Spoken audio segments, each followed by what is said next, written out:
Hello. Welcome back or welcome to the channel. I am Simnity ASMR. I just thought I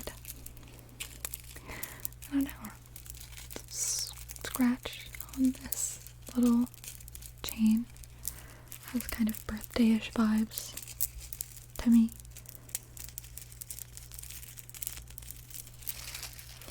Anyways, welcome to the video. This week is my birthday week. The week this is being, filmed and uploaded is my birthday week. So, yes, I'm very excited. I've always loved my birthday. I still do. So, I'm just very excited. I love my birthday week and I'm excited. So, I am turning 25, which is I feel like that's kind of a milestone. But I have, here, I thought it would be fun to do a 25 things I've learned in 25 years video. Because I always like watching those. I like seeing what people say, and I always feel like I get good advice from those. So I hope you guys enjoy, and I hope it's maybe helpful or good advice. I don't know, I'm not a professional or a life coach, but yeah, this is all stuff I believe. So yeah, okay, I have it written down in this notebook. Actually, I just want to take a minute to appreciate the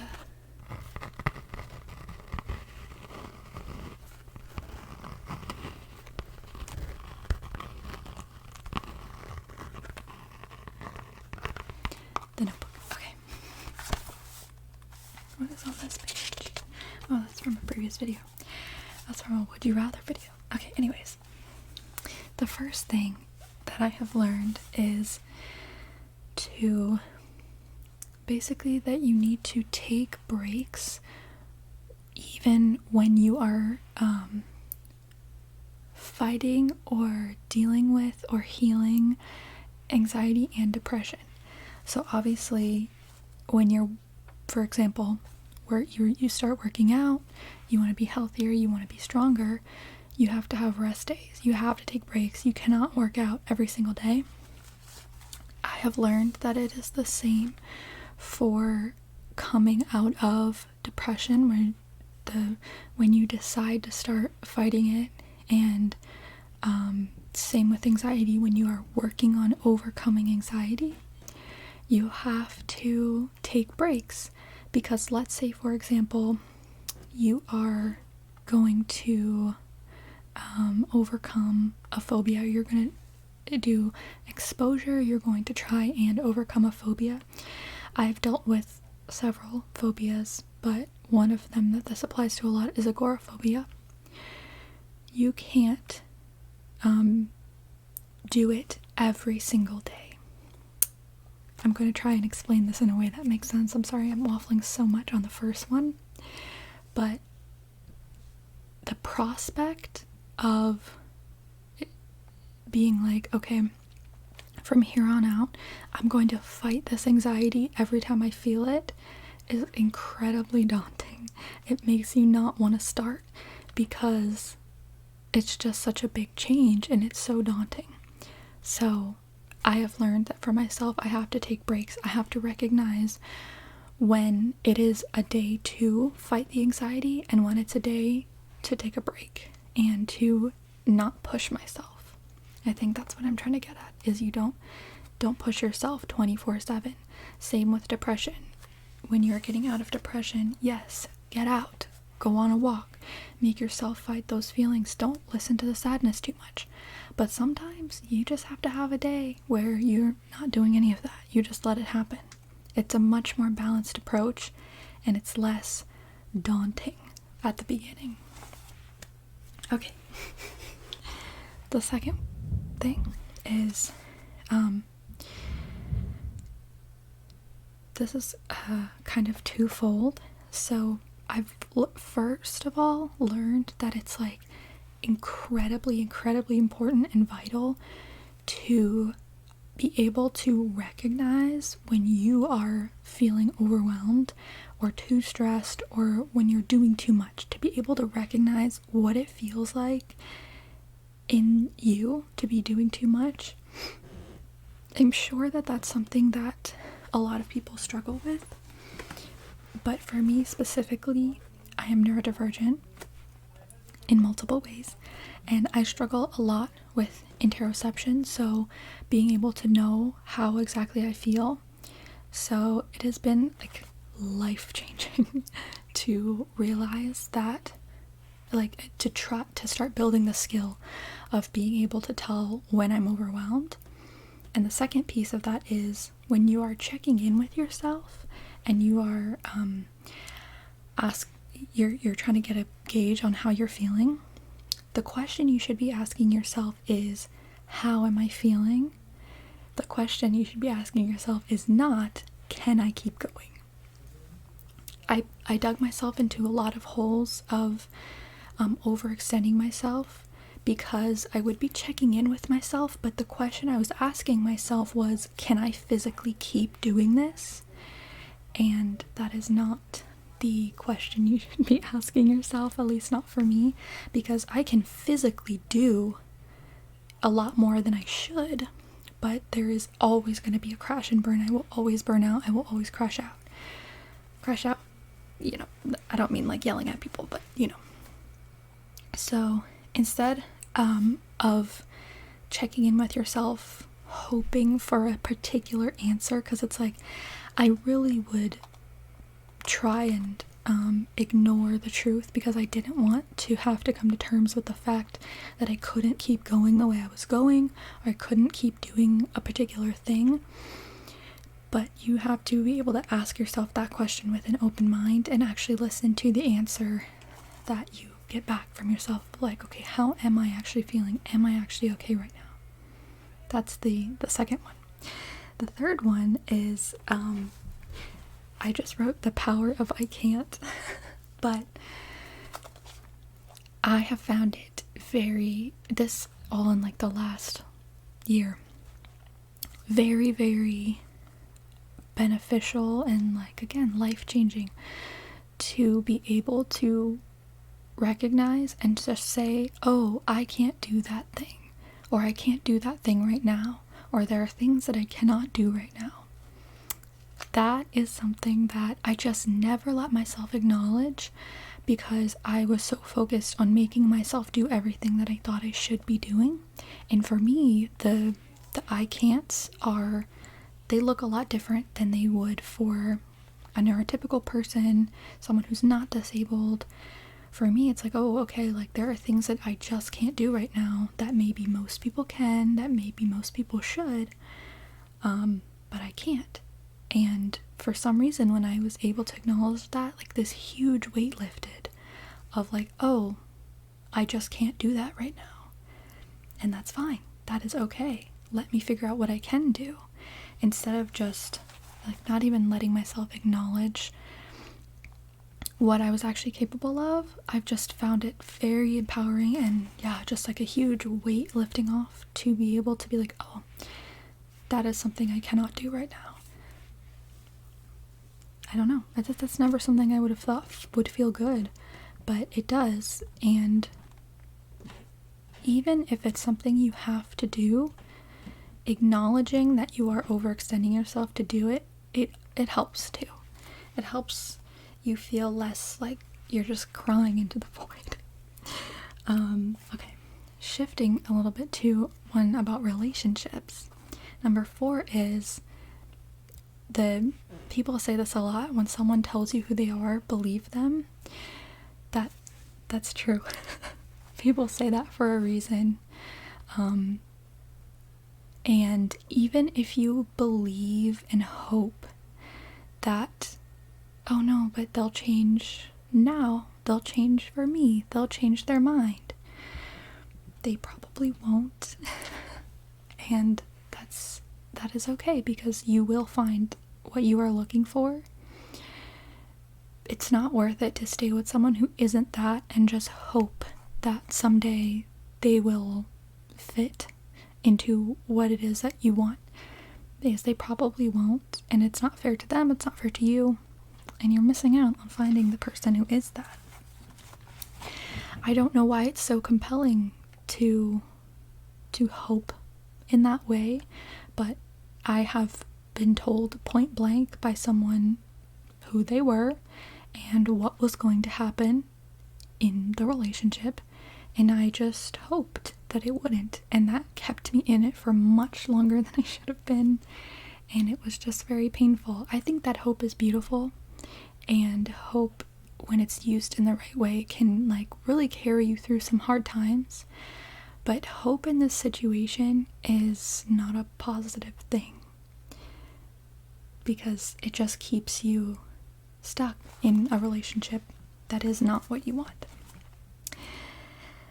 Number 5 is another relationship one. It is someone can feel like the one and not be. This blew my mind. I had never heard about, before I was in this relationship, I had never heard anyone describe this phenomenon where, because you hear people say like, oh, this is how I knew that my spouse was the one. But you can have that feeling of being like, I am 110% convinced that this person is the one. No matter what they do, no matter how they treat me, no matter the circumstances, I believe with my entire being, my whole heart, my whole soul, my life, I know that this person is the one. You can feel that way and it not be true, which is scary. It's very scary. It's why relationships are inherently a risk, because you are trusting someone. But I think like it should be a calculated risk, and the things that this person was doing to me, I never would have allowed anyone to do that to someone I love. So yeah, but I just thought, because I just felt like he was the one.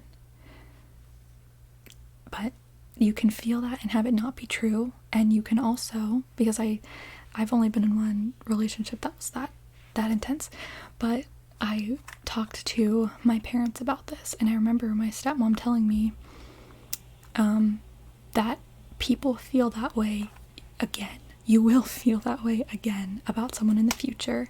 She has felt that way about multiple people in her life, and obviously she's with one person now, so the other ones weren't the one. So yes, you will feel like that again. You will feel that emotion again with someone else. It feels like that is absolutely impossible, and you will never feel this way again ever in your life, but you will. Number 6 is, it is not ever your responsibility to fix someone you're dating, to fix their problems for them, or to tolerate them. If they are awful to you, or if they're awful in general, it is never your responsibility to tolerate them, to fix them, or to fix their problems.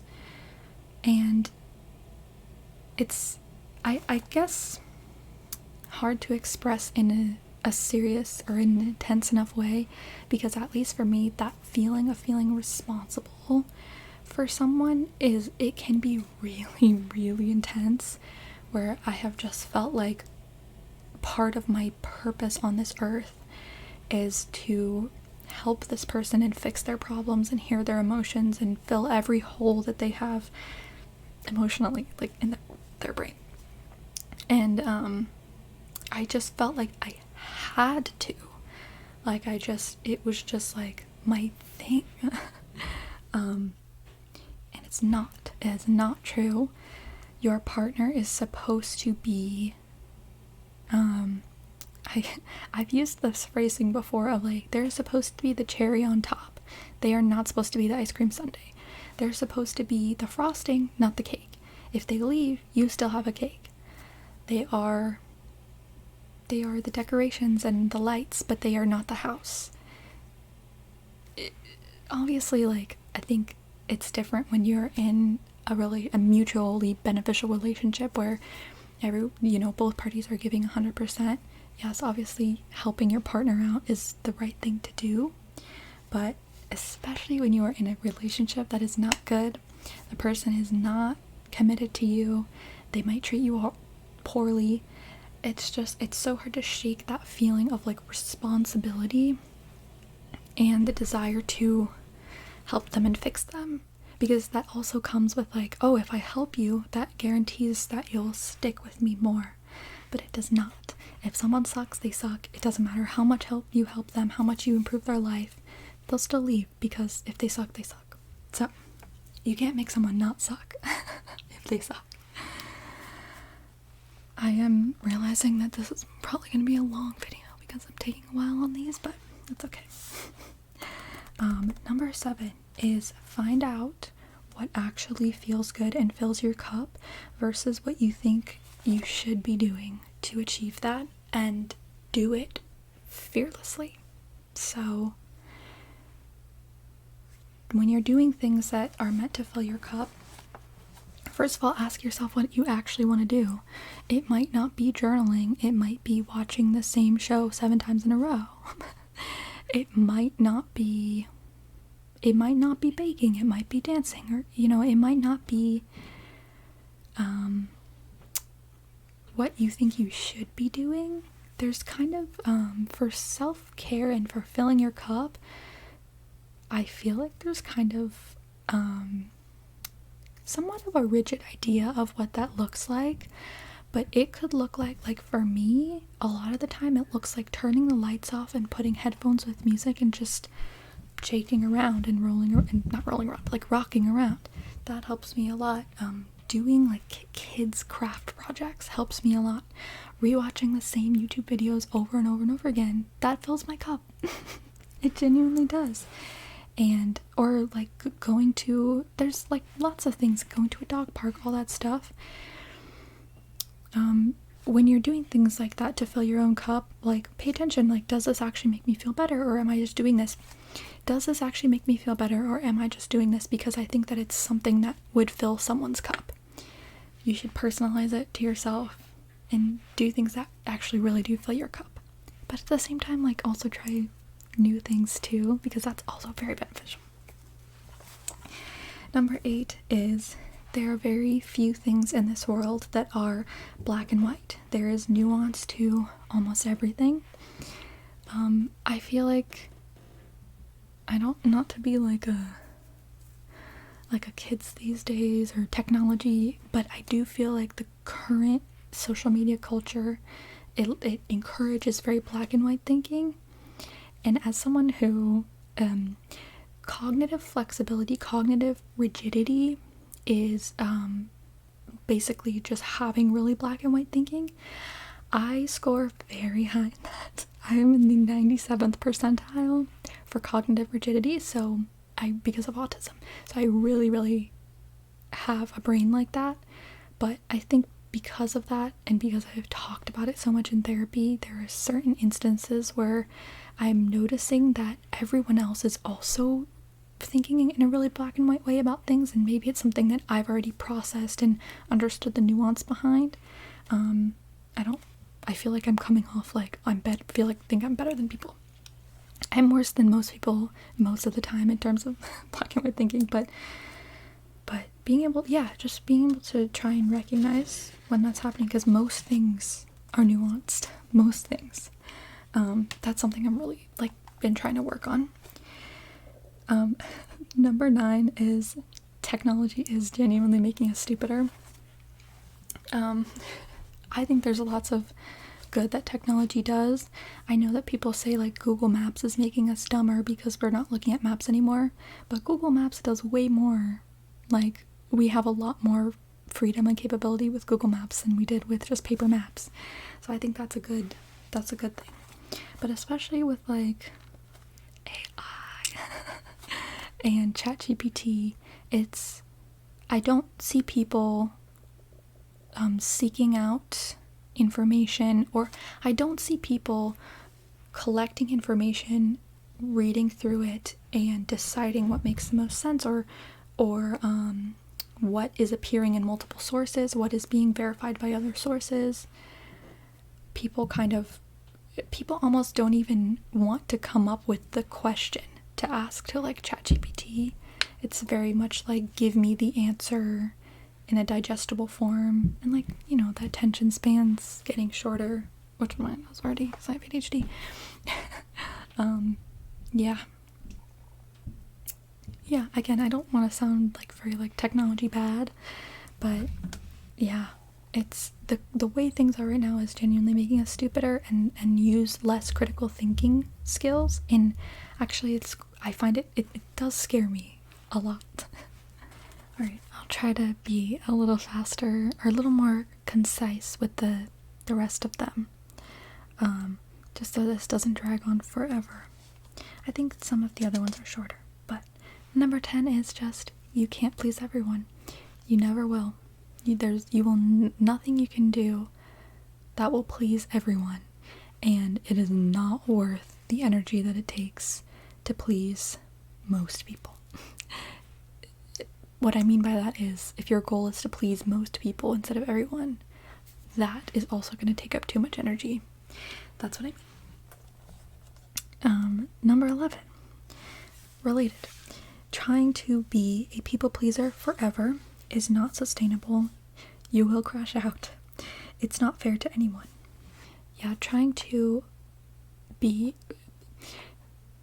is kind of an interesting word, because I think a lot of us kind of feel forced into being a people pleaser.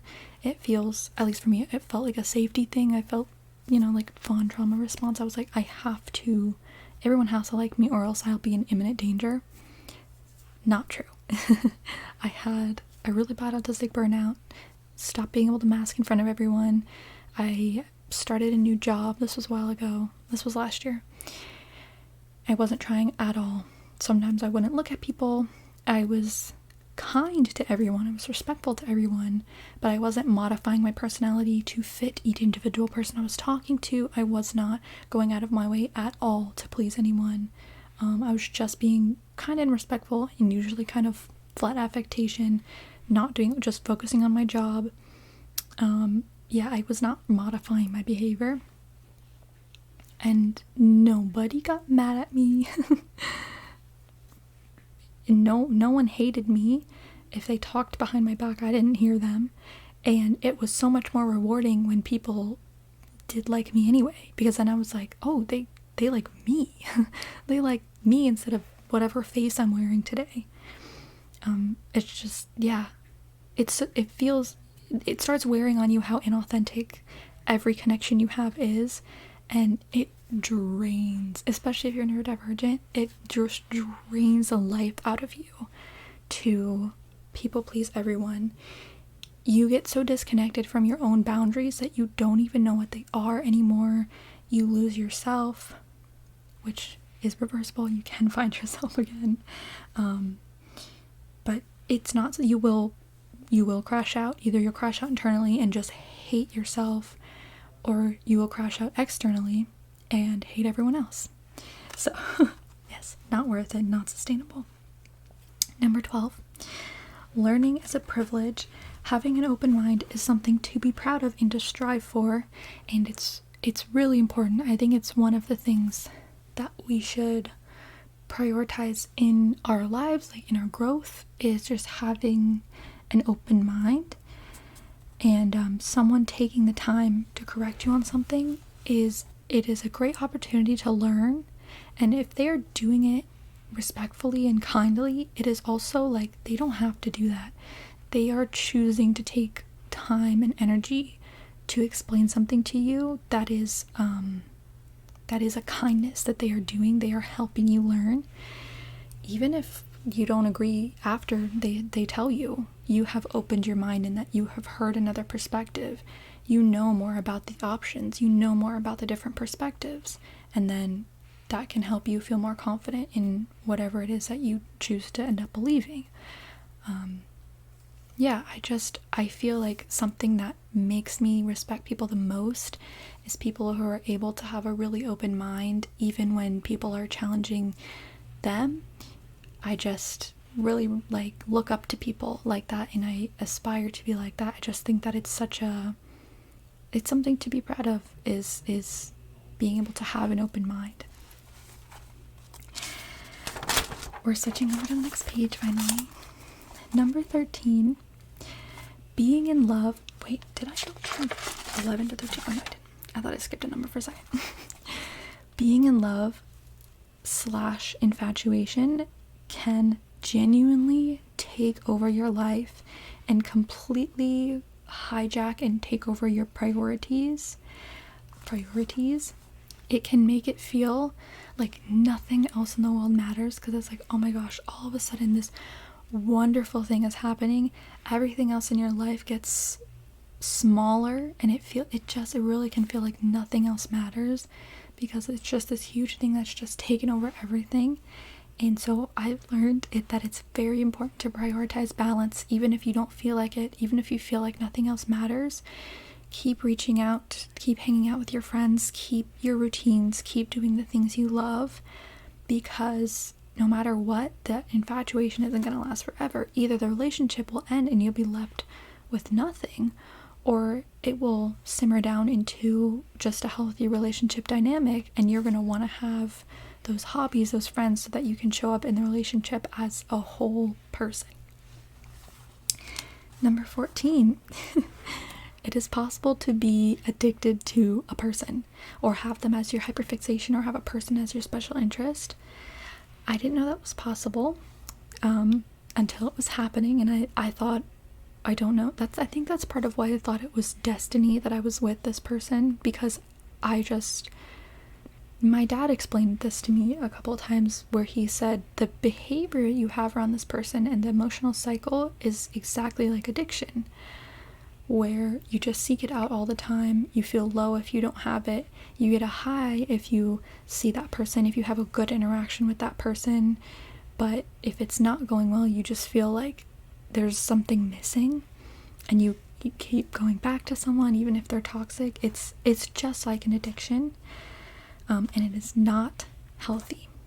A healthy relationship, I think you can have a healthy relationship if you're experiencing those feelings of feeling addicted to someone, but you just have to be aware of it and incorporating balance into your life, not making that person your whole life, having other things that you love, other people that you talk to, and just being a whole rounded person, and counteracting those instincts to just make this person your everything. Number 15 is you are allowed to be odd. Eat weird food combinations, dress how you want. It literally doesn't matter, and cringe culture is incredibly stupid. Yeah, I think at this point in the list I started writing things out in more detail, probably so I wouldn't waffle for as long about specific ones. But yeah, who cares if you eat like ketchup with potato chips, or I mean, British people too, but like crisps, chips, Lay's potato chips, or like literally who cares? You can literally just eat any weird food combination you want. You can dress however you want, as long as you're not like flashing people. It literally doesn't matter. You can have any weird hobby that you like, as long as you're not doing anyone any harm. It does not matter. Cringe culture is dead. It's just so stupid. I don't know who came up with that, because like people say, to be cringe is to be free. Why were we all cringing at the people with actual hobbies in high school, or interests? It's so fun to have hobbies and interests. Why do we make ourselves feel bad about it just because it may not be a mainstream interest?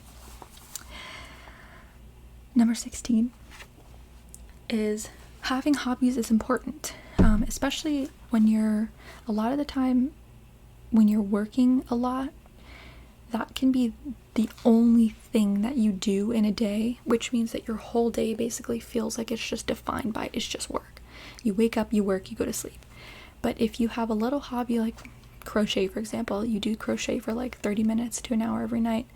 Oh, I worked and I crocheted. There's more that's happening in my life. There's more to me. There's more to my day.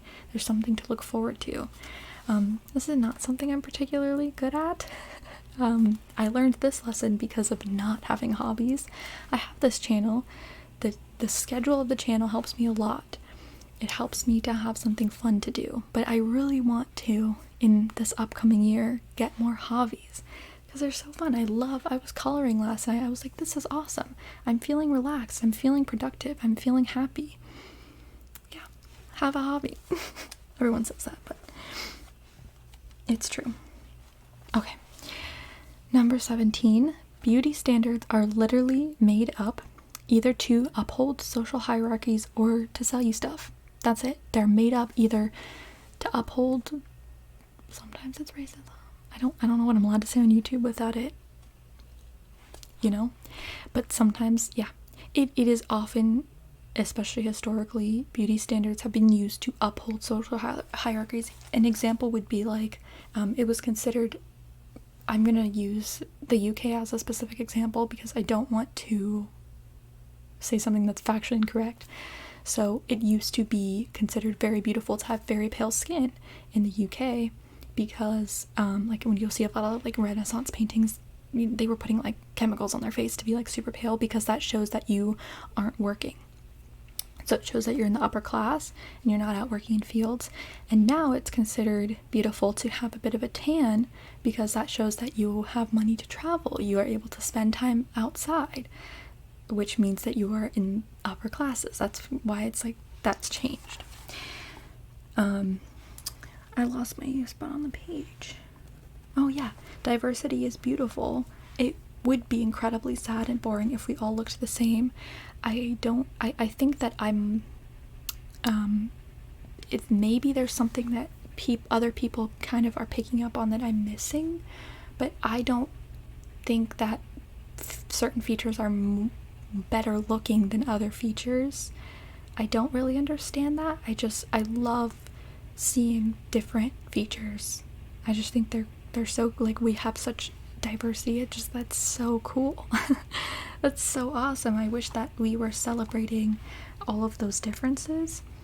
And beauty is in the eye of the beholder, and everyone can be beautiful to someone. Oh, I just bumped the thing. I've said this a lot. Everyone is someone's type. As long as you are, like, cleaning yourself, you have good hygiene, and you, like, put thought into how you're presenting yourself, I swear everyone is someone's type. And, like, for people like me, I don't really know how this would be described, or what it would be called, but I tend to fall for someone as a person first, and then once I have fallen for them, all of their features are my new favorite. That is now the most beautiful person ever, and that's my favorite everything. So there's lots of people like me.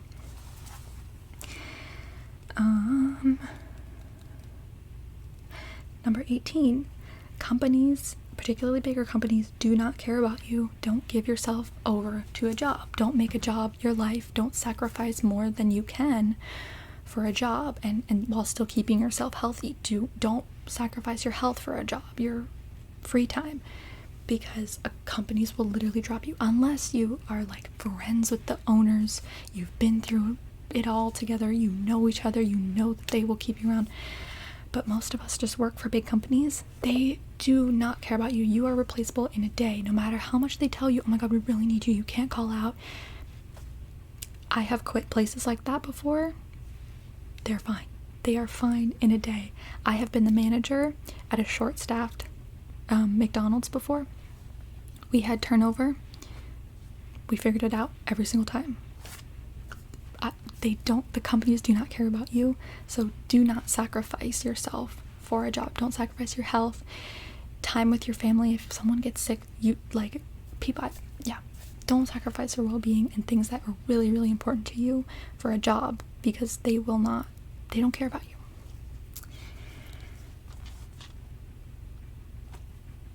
Number 19 is interesting. It is, you don't have to be friends with people you don't like. This one I wrote because I had a lot of friends over the past few years that I was only friends with because they decided that we were going to be friends. They approached me, they asked me to hang out, and then all of a sudden it had been however much time and we're just friends now. And I had these friends that I just didn't connect with. I didn't really like. I didn't to have anything in common with, and I just thought for some reason that I just had to be friends with them because they wanted to be friends with me, and I just had to deal with them. And that's wasn't fair to me. It wasn't fair to them because they were not getting a friend who was genuinely enjoyed being around them. I cared about all of them. I worried about them if they were going through something. I wanted the best for them, but I just didn't have fun around them. And you just don't have to be friends with people like that. You can tell people that you don't want to be friends. You can tell people you don't want to hang out. Don't ghost people. I have done that. That is not the right thing to do. But you don't have to be friends with people that you just don't like. That's fine. Not everyone is going to enjoy being around each other and get along. Number 20 is you don't need so much stuff.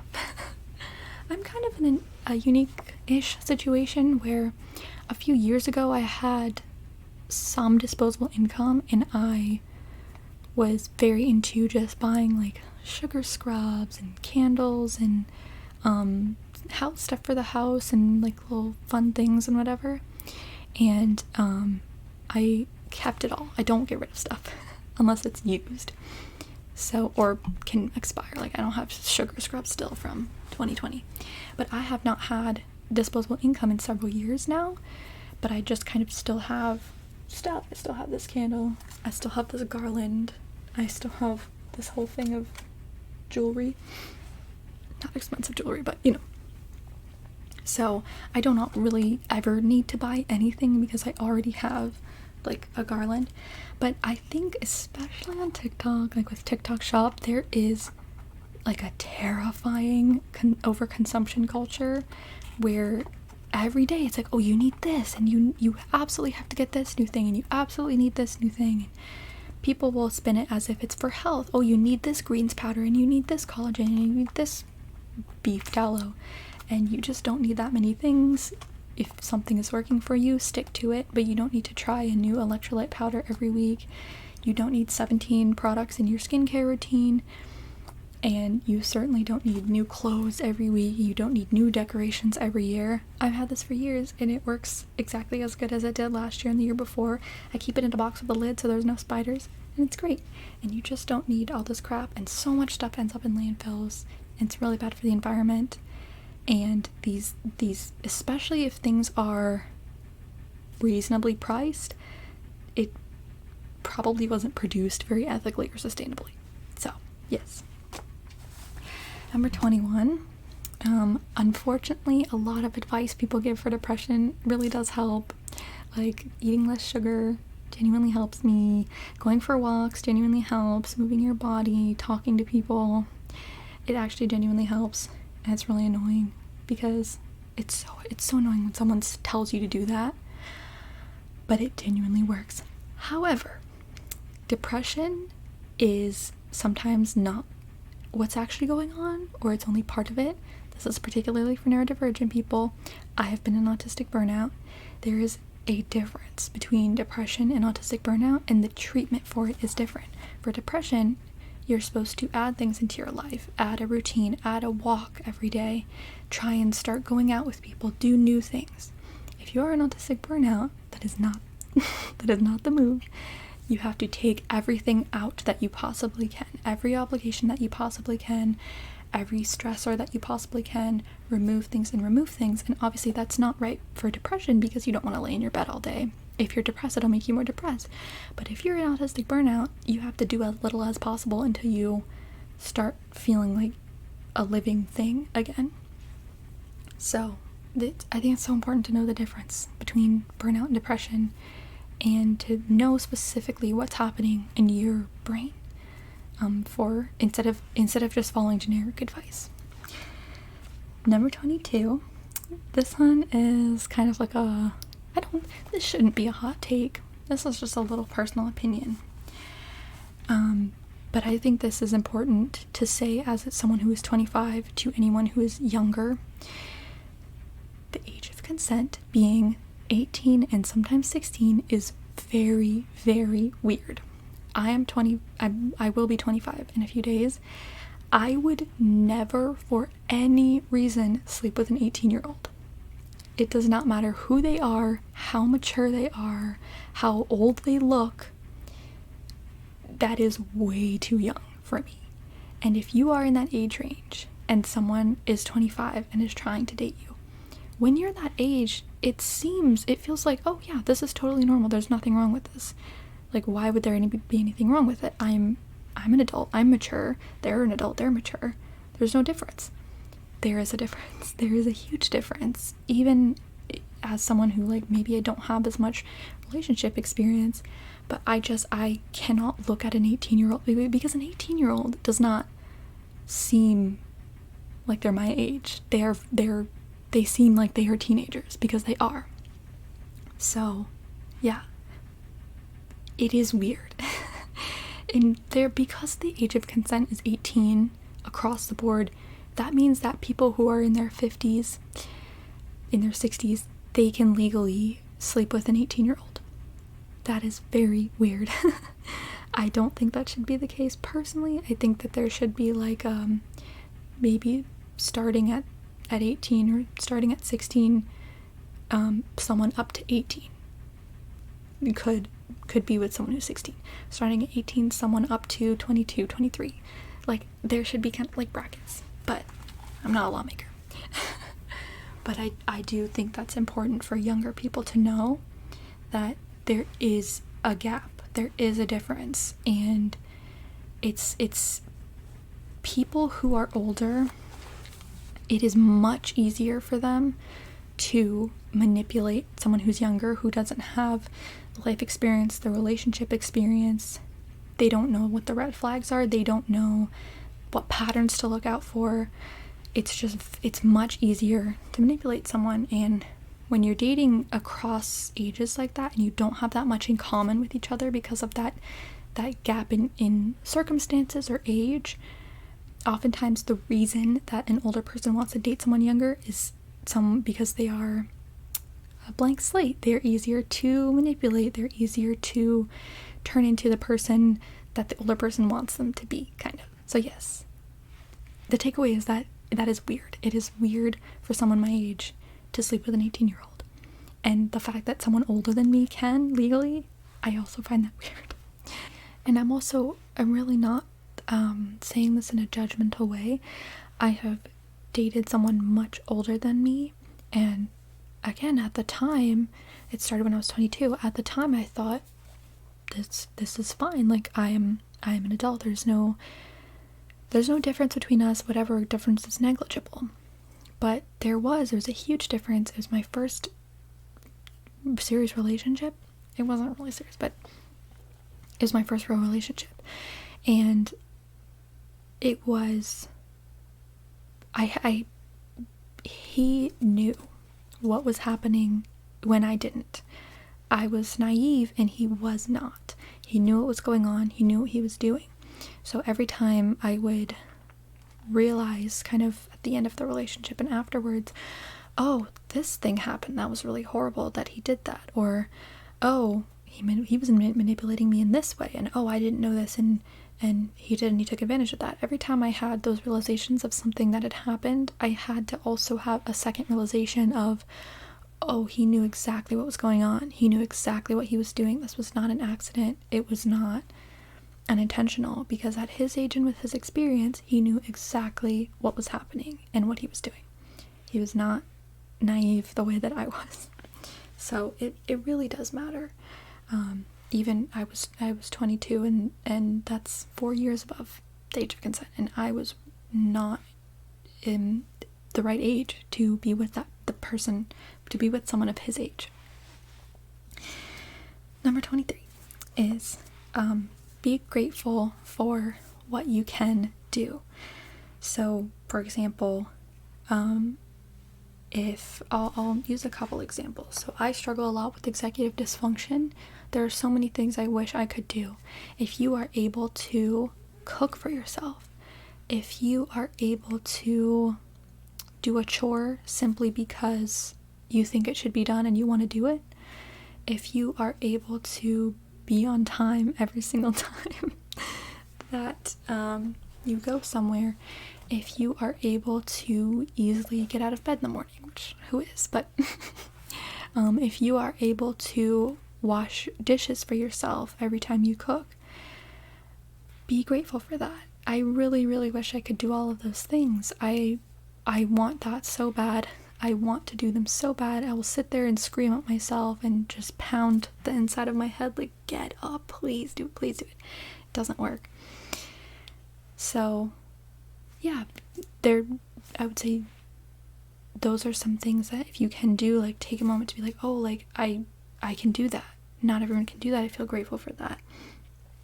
For me, I am able-bodied, so I can walk. I'm so grateful I can walk. I'm grateful I can see, I can hear, I can listen to music, I can drive. I'm so grateful that I can drive.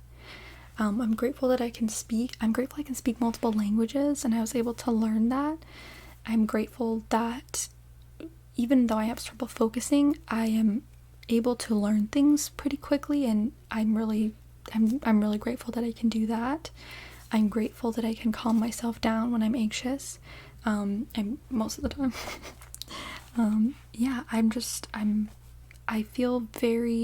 I feel happy and grateful that I'm able to do those things, and I don't think I think about that enough. Just thinking about, oh, like there is so much that I can do, and not everyone can, and just feeling like that gratitude for that. I'm able to smile. And I'm also really grateful for the things that I can do now that I haven't been able to do in the past.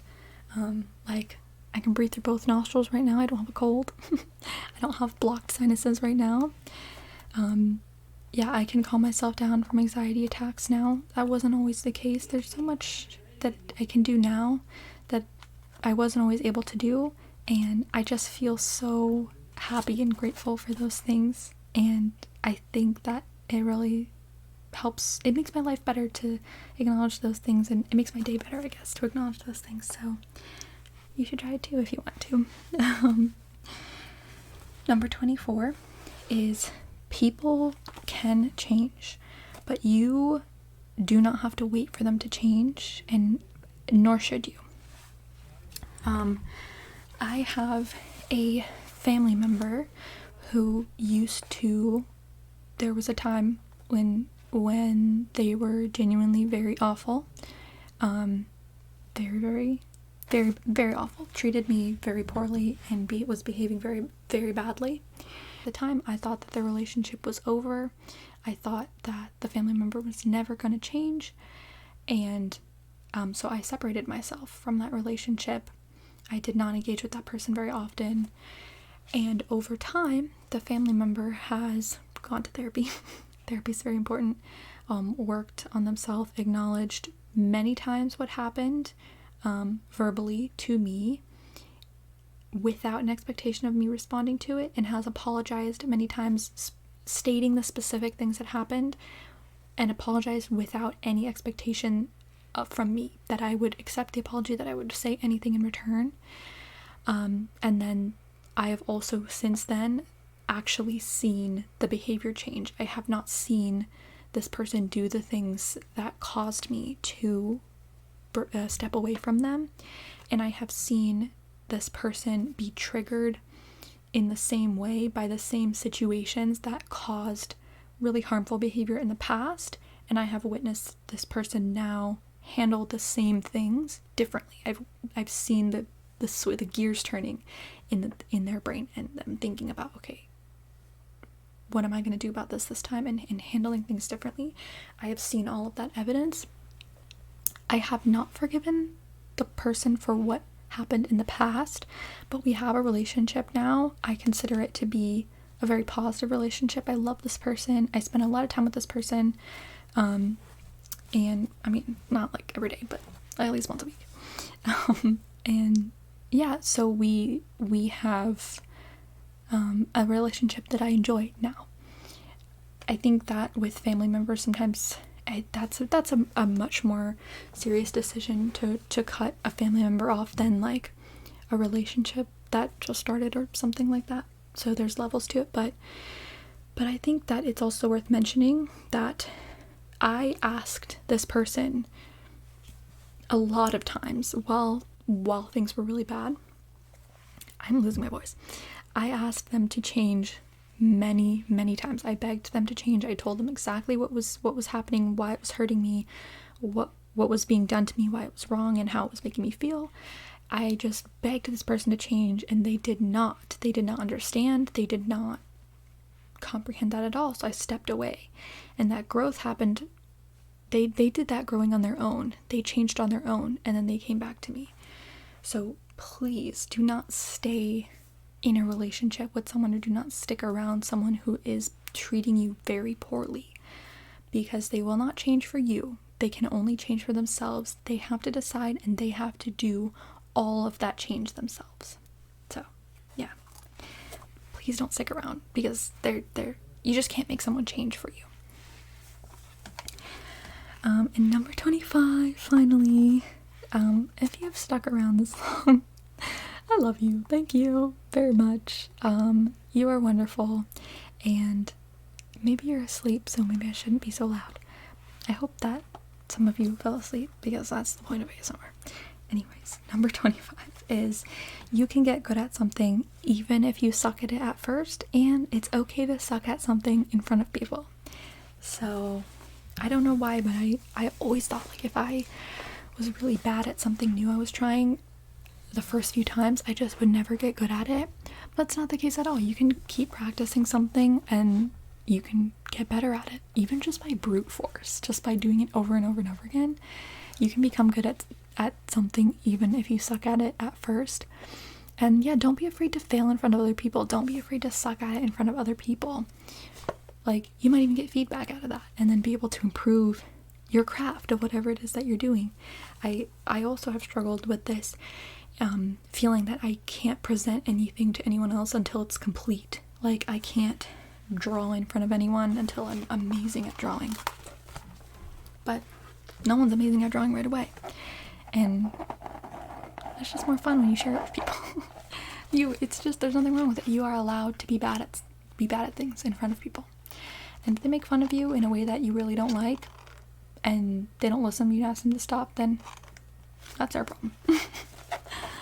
But that is my 25 things that I've learned in 25 years. There's a lot more. My face is flushed right now because I've been sitting next to this candle and it's warm, and anytime I get a little bit warm, my face flushes. It doesn't look that bad, I don't think. Well, it's a little flushed. I used to work in a kitchen, and I had a manager who would, because everyone always complained about the heat, but he would look at me to see if I had gone tomato face yet, and that's how he would know that it was actually too hot for everyone. So it's a thing. Oh my gosh, my leg muscle hurts really bad. I just straightened my legs and it hurt. See, I'm getting old. I'm 25 now. Quarter life aches and pains. But yes, thank you so much for watching. I have this is such a random thought, but whatever. These are temporary crowns. I'm supposed to get my permanent ones tomorrow, but they moved my appointment by one day, which I'm so upset about, because I cannot eat solid food, because I can't chew anything, because my teeth don't touch with these on. There's only 2 points where they touch, and it's like 2 little points on the back. I can't chew anything with that. So I haven't had solid food in like 2 weeks, and I'm so excited to eat normal food. But thankfully for my birthday weekend, I will be able to eat normal food. So I think I'm gonna eat tacos. And honestly, I really want like Jersey Mike's. Like, I want a sandwich. Or like pizza, but the pizza, if I want pizza, it's a whole ordeal because it has to be allergy friendly. Anyways, I'm done rambling. I will let you go. If you are still here, you're amazing. Best birthday present ever. Thank you. I hope that you guys have a wonderful rest of your day / night. I hope that you guys also enjoy this week. Get a little bit of the excited celebration vibes from my birthday week. I share it with you. Alright, anyways, yes, that is all I have to say. I hope that you enjoyed this video and liked any of the advice, and yeah, let me close out with this thingy again. Okay. Thank you and have a wonderful rest of your day slash night.